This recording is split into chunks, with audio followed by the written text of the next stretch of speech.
আবার অনিশ্চয়তার মুখে ঢাকা এলিভেটেড এক্সপ্রেসওয়ে প্রকল্প দেনা পাওনা নিয়ে থাই ও চায়না কোম্পানির বিরুদ্ধে এখন থমকে আছে ঢাকার বুকের এই উড়াল সড়ক। দেশের আদালত থেকে বিষয়টি গড়িয়েছে বিদেশে।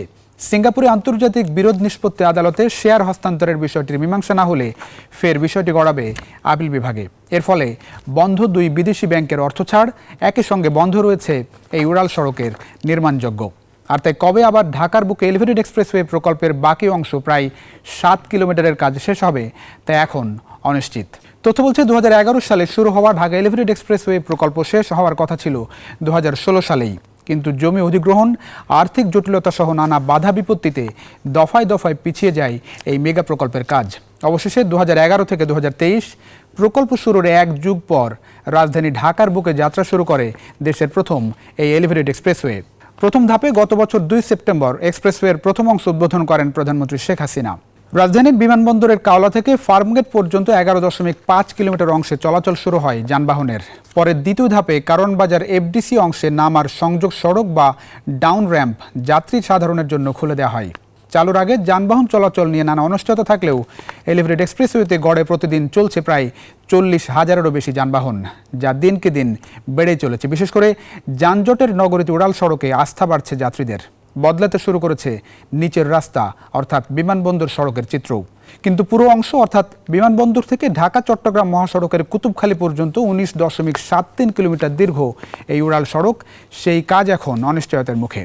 কবে পুরো কাজ শেষ হবে তা নিয়ে বাড়ছে শঙ্কা আর উদ্বেগ। এমন বাস্তবতায় হঠাৎ করেই শ্রমিক শূন্য ঢাকা এলিভেটেড এক্সপ্রেসওয়ের মগবাজার থেকে পরের অংশ নেই নির্মাণযোগ্য, এক্সপ্রেসওয়েতে নেই কর্মব্যস্ততাও। অথচ চলতি বছরেই শেষ হওয়ার কথা এই এলিভেটেড এক্সপ্রেসওয়ের প্রকল্পের কাজ, যে কারণে বাকি ৬ মাসে কাজ দ্রুত গতিতে চলার কথা থাকলেও বাস্তবতা ভিন্ন।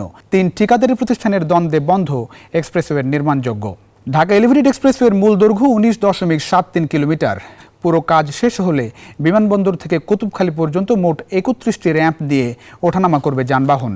এই প্রকল্পে মোট ব্যয় ধরা হয়েছে ৮,৯৪০ কোটি ১৮ লাখ টাকা। এর মধ্যে সরকার দিচ্ছে ২,৪১৩ কোটি ৮৪ লাখ টাকা। বাকি ব্যয়ের মধ্যে ইতালিয়ান থাই ডেভেলপমেন্ট পাবলিক কোম্পানি লিমিটেড ৫১%, চীন Shandong international economic and technical group ৩৪% এবং সিনো হাইড্রো কর্পোরেশন ১৫% দেওয়ার কথা ছিল। ঠিকঠাক চলছিল সব কিছু, কিন্তু এসব প্রতিষ্ঠানের আর্থিক দ্বন্দ্বে এখন আটকে আছে সম্ভাবনাময় ঢাকা এলিভেটেড এক্সপ্রেসওয়ের নির্মাণ কাজ। যদিও কর্তা ব্যক্তিরা আশাবাদী শিগগিরই কেটে যাবে সব জটিলতা, শুরু হবে বাকি অংশের কাজ। দর্শক, বাংলাদেশের উন্নয়ন প্রকল্পের সরকারের উন্নয়ন যজ্ঞের সব খবর জানতে চোখ রাখুন নিউজ 24-এর পর্দায়, একই সঙ্গে নিউজ 24-এর ফেসবুক এবং ইউটিউব পেজে। দেখা হবে নিশ্চয়ই অন্য কোনো বিষয় নিয়ে। সে পর্যন্ত ভালো থাকবেন সবাই।